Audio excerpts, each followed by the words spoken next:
Usually when we talk about reading an ancient text, there's this really heavy, almost suffocating expectation of reverence. Oh, absolutely. It's like stepping into a museum. Right. You walk into this dimly lit room, the temperature is, strictly controlled, and you're looking at this ancient scroll sitting behind like 4 inches of bulletproof glass. And what do? We whisper. Yeah, we whisper, we stand there in awe, just entirely seduced by the haze of antiquity.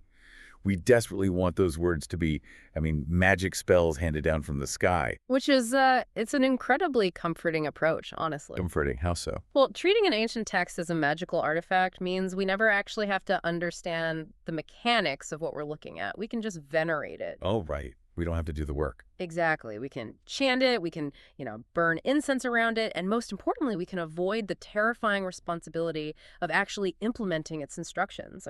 Mysticism is essentially the ultimate shield against systemic change. Wow. That brings us to the absolute core of our mission for this deep dive today, because we are taking a sledgehammer to that museum glass. We really are. When you step into the world of sociology, into the brutal reality of civilizational collapse and civilizational survival, that mystical museum just shuts down. We're looking at a text today that flat out refuses to be read as a skull book. Right. It demands to be read as an operating manual. Exactly. So to set the stage for you listening, we are diving into Surah 26, known as Ash-Shu'ara. Specifically, we're exploring this incredibly dense, self-referential passage spanning verses 192 through 199. It's the text literally providing the metadata for its own existence. Yeah, but if you tuned in expecting a theological exploration or like a sentimental sermon, you might want to switch shows right now. Today, we're dissecting this text through a highly specific, fiercely rigorous framework provided by the scholar Ghulam Ahmed Parwez. It's a complete dismantling of the supernatural illusion. It is. We have stacks of his lecture notes, specifically from his audio series, on this very subject. We're going to look at this passage like master sociologists, or perhaps even better, like systems engineers examining the source code for human survival. Because the conventional reading of this specific passage, the way it's been taught for centuries, really treats it as a straightforward, almost fairy tale origin story. Right. The standard narrative claims this passage describes an angel with literal wings bringing a divine book down from the clouds and just handing it to a prophet. And Parwez strips away that entire religious framing. He argues that the Quran, in these specific verses, is actually making a highly precise epistemological claim. Wait, epistemological. Let's unpack that for a second. Sure. It's defining the structural quality of its own data.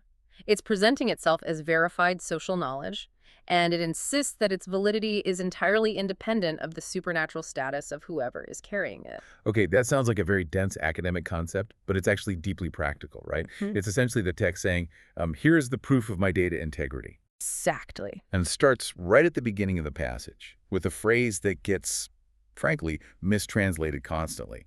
Tanzalu Rabbi Alaman. Right. Conventionally, you'll see this translated in English as a revelation from the Lord of the worlds. And instantly, our brains go to a king sitting on a golden throne in the sky, magically zapping a book into existence. Which is the ultimate theological trap right there. Right. We have to look at the root mechanics of the Arabic terminology being deployed here. So what does tanzil actually mean in this framework? Well, the word tanzil is not a sudden magical dump of information. It does not mean a file downloaded in a microsecond. The root of it implies a gradual, systematic, and highly objective transmission of data. Okay, so it's a process. Yes. It describes a methodology where information is brought down step by step, arriving exactly where it needs to go in the precise sequence required by the changing socioeconomic conditions on the ground. So it's a targeted deployment. Precise. And then we hit the source of this deployment, which is Rab al-Alman, the Lord of the Worlds. But in Parwez's framework, we have to entirely divorce the word Rab from the imagery of a feudal king, don't we? We do. The concept of Rab in this linguistic ecosystem fundamentally relates to the principle of nourishment, development, and bringing a thing from its embryonic state to its ultimate highest potential. So it's developmental. Right. Think of an acorn. The force, the environmental laws, the biological imperatives that allow that tiny seed to develop into a massive, thriving oak tree, that entire developmental ecosystem is the domain of Rab. Oh, wow. So when the text identifies the source of its data as Rab al-Alamin, it is not talking about a deity requiring mystical mediation. It is identifying the rational ordering principle of the productive universe. The ultimate source of civilizational growth. Exactly. So if you are listening to this on your commute or, while washing the dishes, and you've ever felt a sense of dread watching the news, if you've ever wondered why societies invariably fracture into extreme wealth and extreme poverty. Or why legal systems fail. Yeah. Or how humanity is supposed to survive its own inherent greed.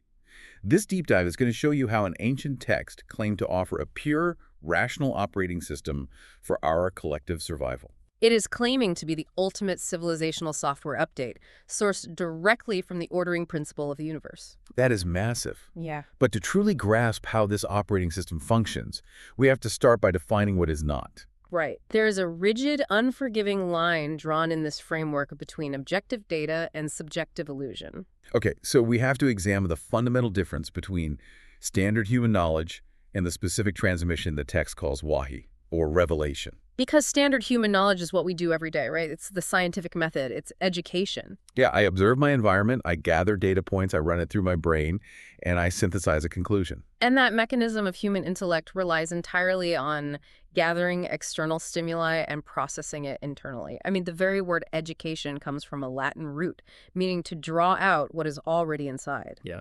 You take outside information, you run it through the incredibly messy, biased filter of your own mind, your cultural background, your fears, your economic status, your personal traumas, and you produce a thought.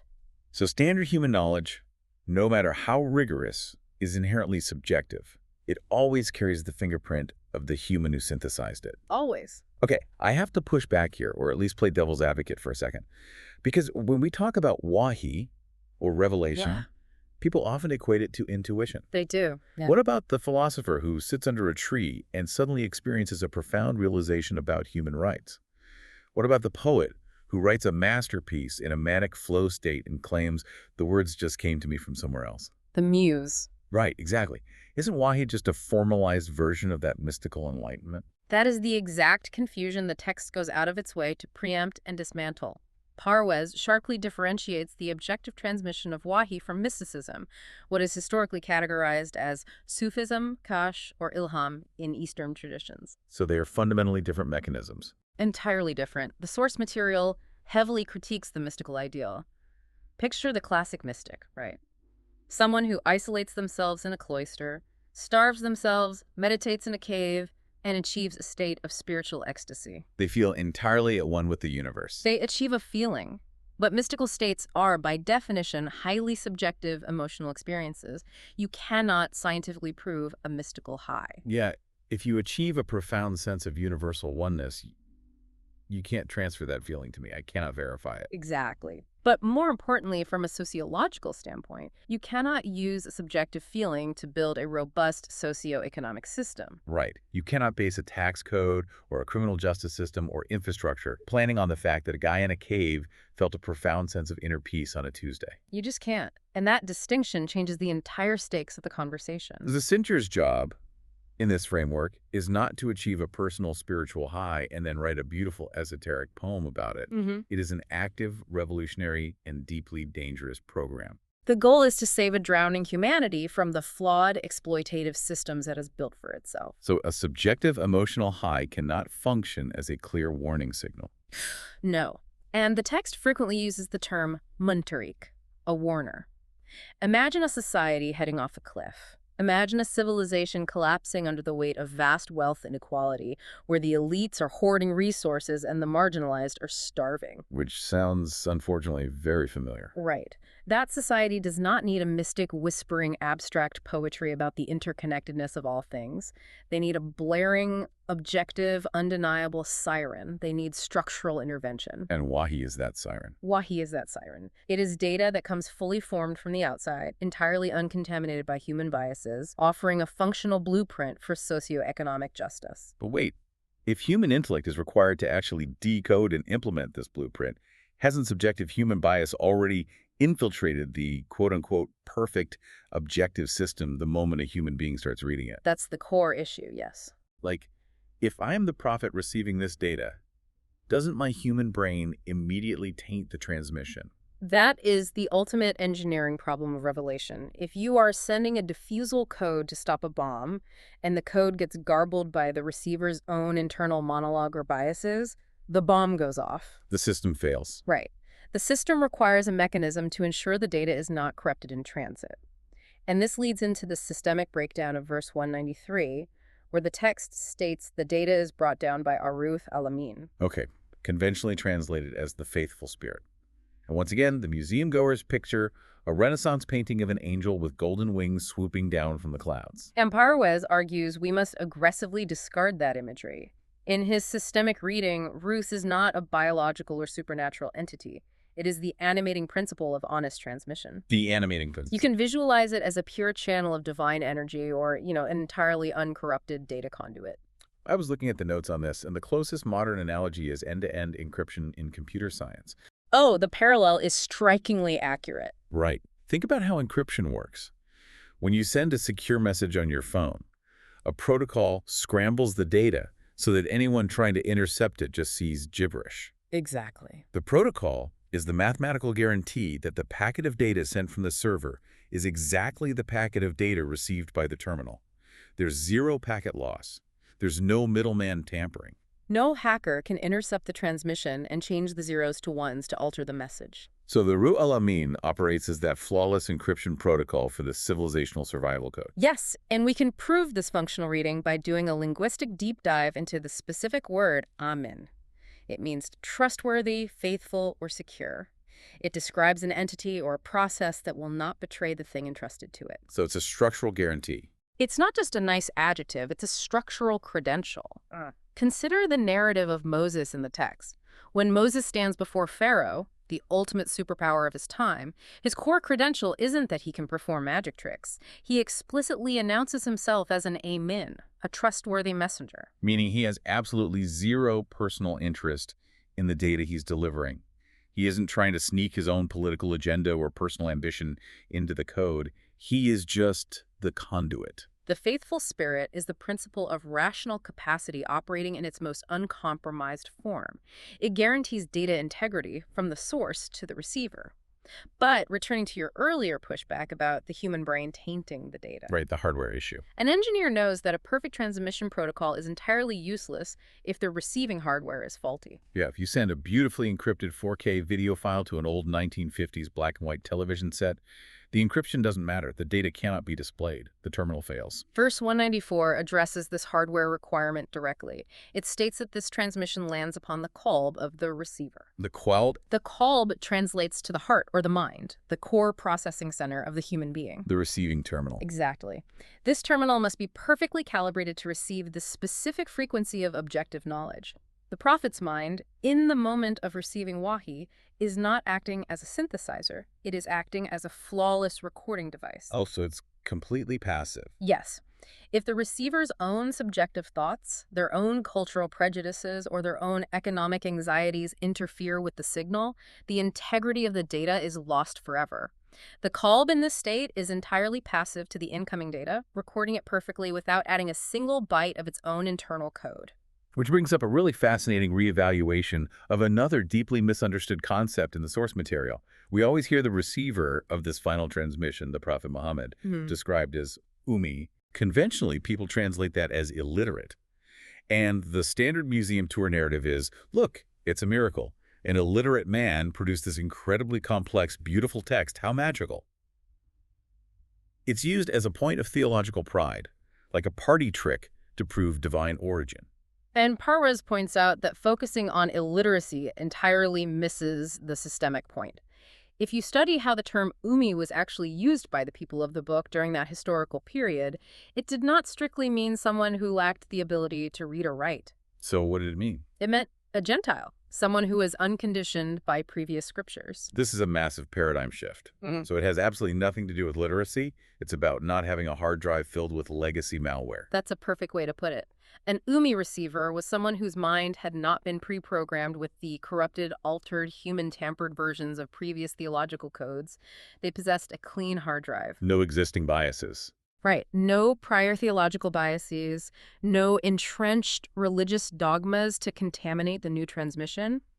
From a systems engineering perspective, this guarantees that the new data packet isn't going to get tangled up with outdated, corrupted files already existing on the system. The hardware is a clean slate. Okay, so let's summarize where we are in the system architecture. The data is perfect. The encryption protocol held up.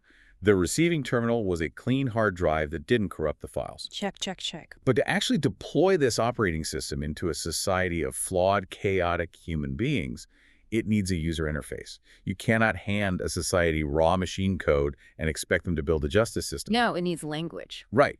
This functional requirement leads us to verse 195. By lisanin Arabian mubin, in a clear Arabic language. And I really want to linger on this because this is where modern audiences often check out. There is a deeply ingrained tendency to view Arabic in this context as a magical, sacred language. Oh yeah, people assume the letters themselves possess mystical properties, or that Arabic is inherently superior to English, or Mandarin, or Swahili. Which introduces an uncomfortable contradiction for many people.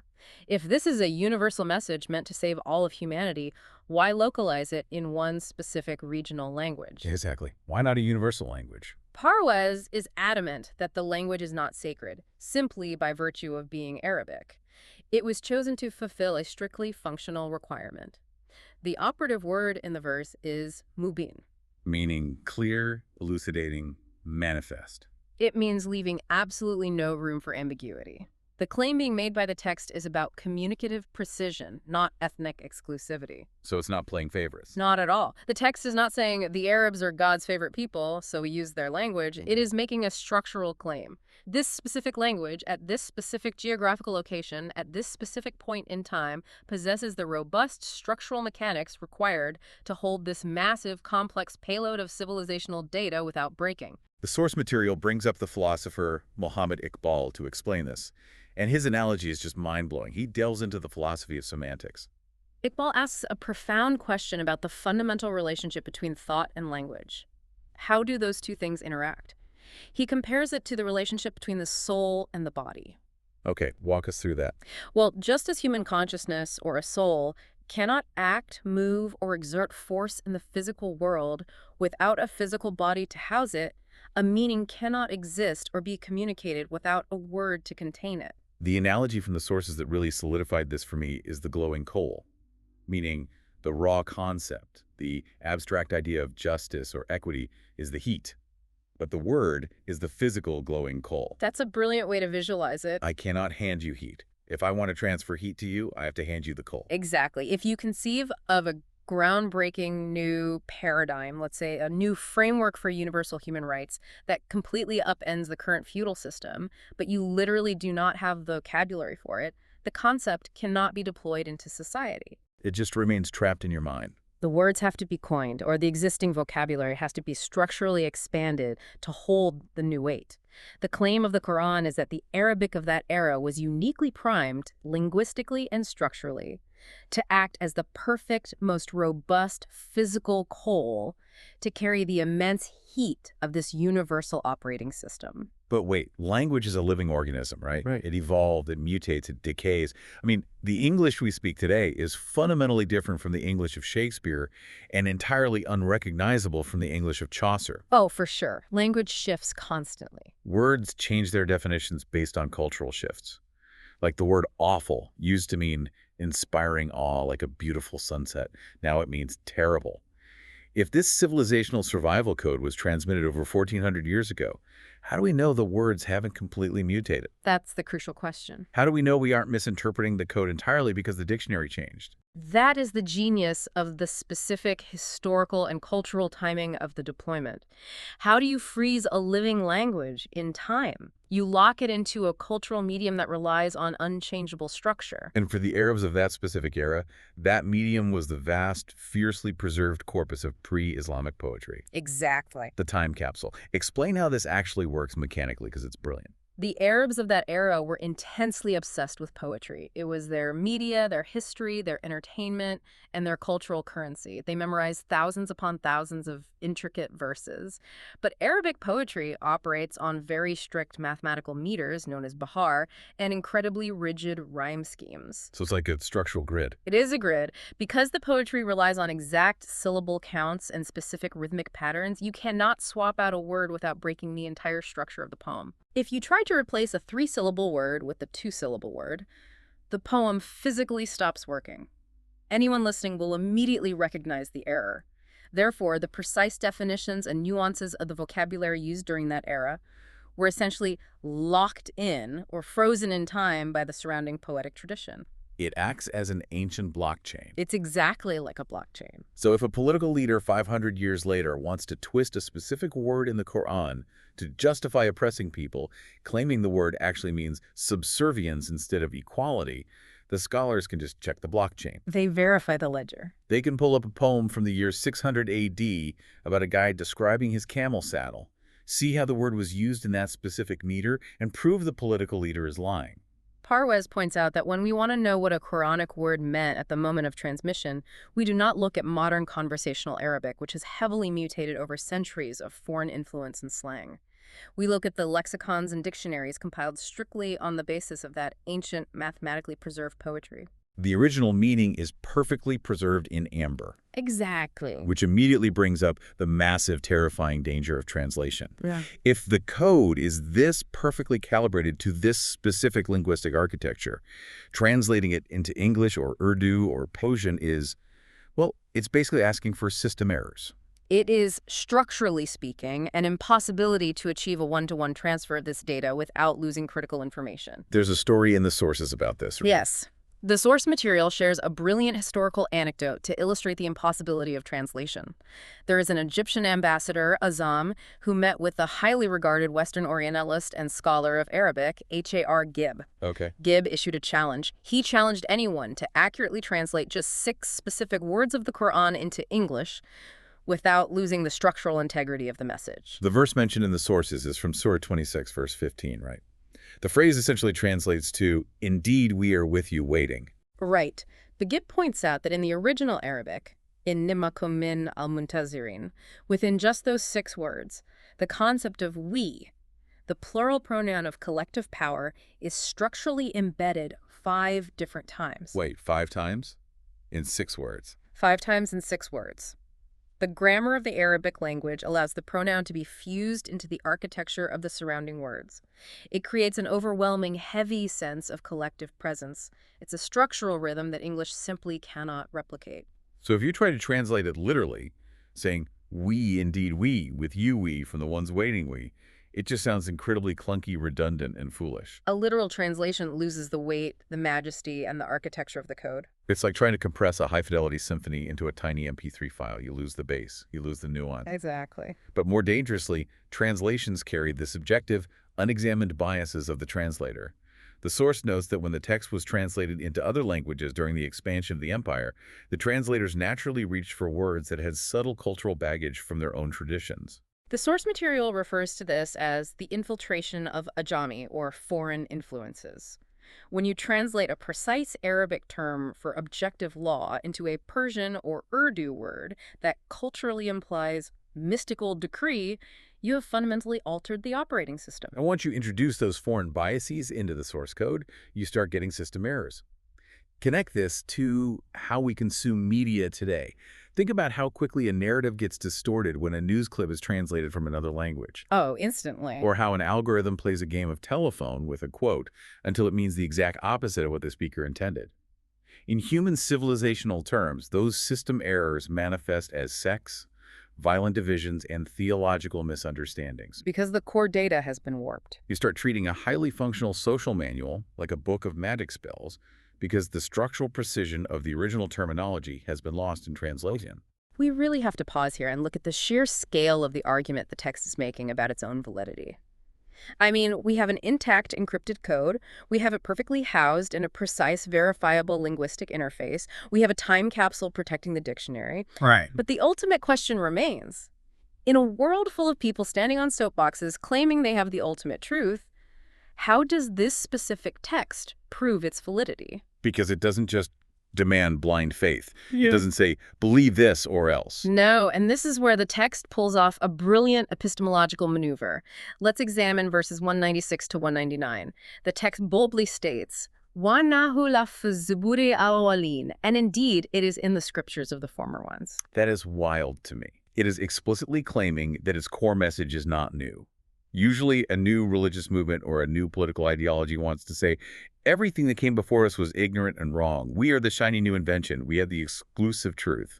But if this is a universal rational operating system based on the fundamental laws of human survival, it cannot be new. The laws of aerodynamics weren't new when the Wright brothers built an airplane.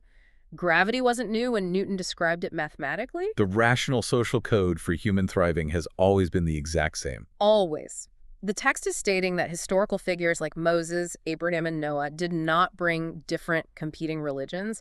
They all delivered instances of the exact identical rational social principle. It's exactly like a legacy software system. Right. Think about the core kernel of a computer operating system. The fundamental code for how the processor handles memory or executes logic doesn't change. Right. But it gets a new UI update, a new user interface depending on the hardware of the generation running it. Noah's generation had specific socio-economic problems, so they got a specific UI.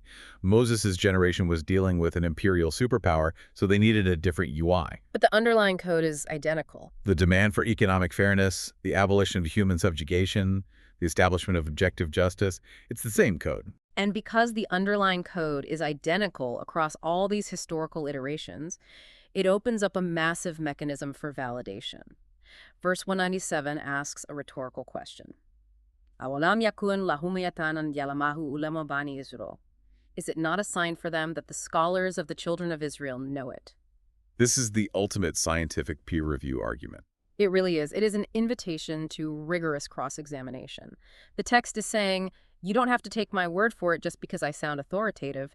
You can cross-verify these structural claims against prior literature. So the scholars who study the earlier versions can validate it. Exactly. The scholars who dedicate their lives to studying the earlier, uncorrupted transmissions of the code, the scholars of the previous iterations, will instantly recognize this new deployment. They will recognize it because it is structurally identical to the core truths they already possess. It's demanding cross-reference. It's essentially saying, check my math against the masters who came before me. That is the complete opposite of a cult leader demanding blind faith and isolation from outside sources. It replaces the tyranny of unproven assertions with the transparency of a verified knowledge base. The Quran is asserting that its ultimate authority does not come simply from its supernatural origin claim. Anyone can claim an angel spoke to them. Sure. Its authority comes from its continuous historical consistency and its cross-verifiability. Okay, so let's look at the consequences of all this. Yeah. We have a universally, continuously updated code. It's been peer-reviewed. What happens to the societies that actually hit install and run the software versus the ones who just ignore the update and stick to their own broken, biased systems? This brings us to a foundational concept in Parwez's sociology, the law of requital, or mukafat amal. The law of action and reaction. Cause and effect applied to human behavior. Right. The text applies this universal law to the transmission mechanism itself. It claims that this rational code has been beta-tested across the entirety of human history. The communities who engaged with it, the mu'minun, which Parwez defines not just as believers, but as those who processed the evidence, accepted the objective data, and implemented the socioeconomic justice and the rational laws. Those communities built highly functional, productive, and secure societies. And the ones who rejected it. They experienced the brutal structural consequences of operating without the code. They faced total civilizational collapse. Right. Not because an angry God sitting on a cloud threw lightning bolts at them for not praying enough, but because they violated the fundamental laws of societal physics. If you ignore the laws of aerodynamics, your plane will crash. Exactly. If you ignore the rational laws of social equity, wealth distribution, and justice, your civilization will crash. It is an inevitable mathematical certainty. And the text doesn't just make this as a theoretical threat. It provides the data. That is why the entire first half of Surah 26, before we even get to this epistemological breakdown, is just a relentless litany of previous societies. It reads like a coroner's report. They are forensic case studies of civilizational plane crashes. Look at the examples it gives. It talks about Pharaoh's Egypt. Pharaoh wasn't just a generic bad guy. He represented a highly specific systemic failure, a system of istidaf, where the state monopolizes all resources, divides the population into castes, and extracts labor from the marginalized to build monuments for the elite. And the system ignored the code of equity, and it collapsed under its own tyrannical weight. Or consider the people of Thamud, another case study in the Surah. Their specific systemic failure was the capitalist hoarding of natural resources. The wealthy elite monopolized the water supply and the fertile land, refusing access to the lower classes. They built literal mansions carved into mountains, thinking their infrastructure made them invincible. But because their economic engine was built on exploitation, the internal social pressures eventually shattered their society. And the people of Noah. The elites of Noah's time explicitly rejected the code because the code demanded social equality, and the elites refused to sit in the same room as the working class. They were obsessed with social hierarchy. Every single one of these stories is the text opening the black box of a crashed civilization and saying, look at the flight data. They ignored the operating system, they ran their own corrupted code based on human greed, and here is exactly how their systems failed. Which highlights the absolute necessity of the warning signal being perfectly accessible to the people who need to hear it. This brings us to the logic of localization found in the final verses of this section, verses 198 and 199. Right. The text states, if we had sent it down to one of the non-Arabs and he had recited it to them, they would not have believed in it. Now, conventionally, you read that and think it's a commentary on ethnic stubbornness. Oh, the Arabs of the 7th century were just too tribal and arrogant to listen to a foreigner. But read through the lens of systems engineering. It is not a complaint about inherent stubbornness. It is an acknowledgement of a catastrophic systems failure. A message encoded in an inaccessible language cannot function as a corrective signal. If the fire alarm in my house detects smoke, but it only issues verbal warnings in Mandarin, and I don't speak a word of Mandarin, the alarm system hasn't failed because I'm a stubborn person. Right. The system has failed because it is fundamentally inaccessible to the user it was designed to warn. My house is going to burn down. Exactly. A warning siren that operates at a frequency human ears cannot detect is entirely useless, no matter how perfectly engineered the internal components of the siren might be.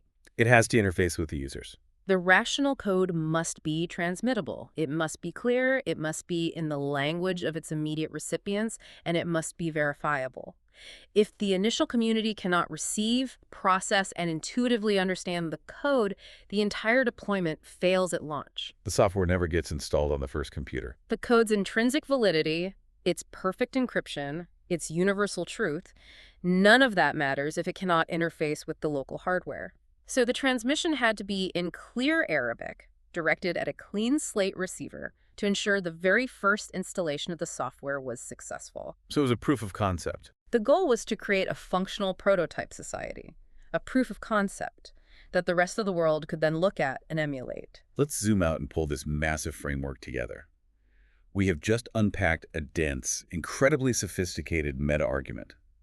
Surah 26 spends all this time chronicling the forensic case studies of failed societies: Pharaoh, Noah, Thamud. It details exactly how their economies and social structures imploded. And then, right in the middle of the surah, it hits the pause button on the history lesson. It pauses to explain the very epistemology of its own survival code. It is providing the user manual for how to read the user manual. It's saying, this code comes from the ultimate developmental ordering principle of the universe, the Lord of the Worlds. It is not magic. It was transmitted with absolute uncorrupted data integrity via the faithful spirit, a secure channel with zero human tampering. Zero packet loss. Exactly. It was deployed using a perfectly precise, unambiguous linguistic interface, clear Arabic, so the initial users could understand it. It is entirely consistent with all past civilizational data, functioning as an update to a legacy system. And crucially, you can cross-verify it by asking the independent experts who study previous iterations of the code. What Parwez's reading definitively proves is that this text demands to be treated as a verified social knowledge base. It flatly, aggressively rejects being treated as a religious spellbook. The process of Tanzil is not a miraculous magic trick. It is a meticulous, objective methodology. Ruh al-Amin is not a winged creature swooping from the sky. No, it is the absolute guarantee of data integrity. And the authority of this text does not come from a mystical claim that it fell from the heavens. Its authority comes from describing reality so accurately, so rationally, that human history itself acts as its ultimate proof. Every society that applied the core principles of the code thrived. Every society that ignored it and tried to build systems based on human exploitation collapsed. It is a methodology over miracle. It is the triumph of the objective system over the subjective illusion. It is staggering when you look at it this way. It transforms how you engage with history, with sociology, and with the text itself. It makes you realize the stakes of how we interpret these ancient transmissions. And it leaves me with a really profound, almost unsettling thought to leave you, our listener, with. What's that? Well, think back to the museum we talked about at the very beginning of this deep dive. The dim lighting, the hushed voices, the ancient text sitting under bulletproof glass. Right. If this text is actually a highly precise, cross-verifiable operating system, specifically designed to keep human civilizations from collapsing into chaos and tyranny, what happens to a society when it stops reading it as a functional manual? A catastrophic system failure. Exactly. What happens to a civilization when people start treating the ultimate blueprint for their socio-economic survival merely as magic words to be chanted without understanding a single syllable?